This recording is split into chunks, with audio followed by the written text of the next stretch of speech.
Je vous souhaite la bienvenue dans notre méditation « Notre Dieu est merveilleux ». La question qui est posée est « Et que vais-je faire de mes peurs ?» Ne vous inquiétez de rien, mais en toutes choses, par la prière et la supplication, avec des actions de grâce, faites connaître à Dieu vos demandes. Philippiens 4, verset 6. Que faire quand l'angoisse veut s'emparer de nous? Notre texte d'aujourd'hui nous donne la réponse. Portons nos craintes devant le Seigneur par la prière et la supplication, avec des actions de grâce. Le résultat sera que la paix de Dieu qui surpasse toute intelligence gardera nos cœurs et nos pensées en Christ Jésus. Philippiens 4, verset 7. Ce que la parole nous dit, c'est que la peur ne peut pas s'installer dans un cœur qui est en communion avec Dieu.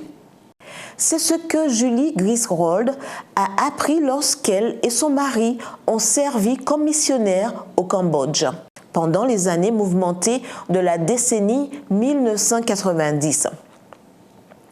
Les coups de feu quotidiens que Julie entendait de chez elle, ainsi que le fait de savoir que de nombreuses routes étaient minées, la maintenaient dans un état d'angoisse constant.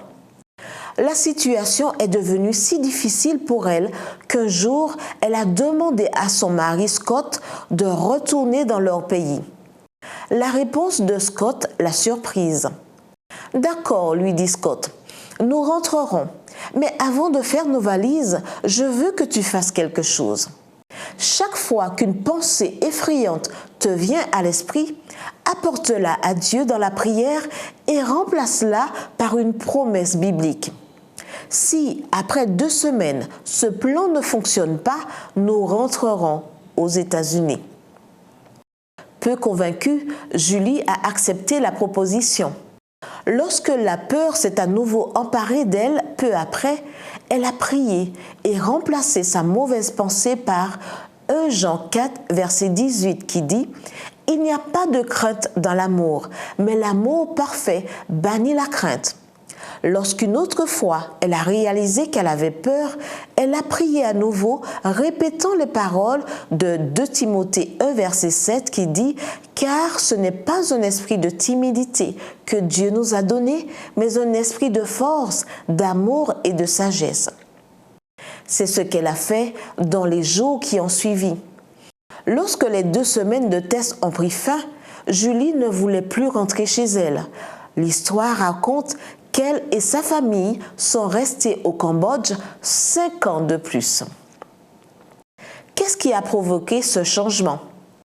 Voici sa réponse. Je sais maintenant, par expérience personnelle, que la parole de Dieu est plus puissante que tout ce que je pense, ressens ou affronte. Elle nous aidera à surmonter nos peurs lorsque nous les remplacerons par sa merveilleuse parole.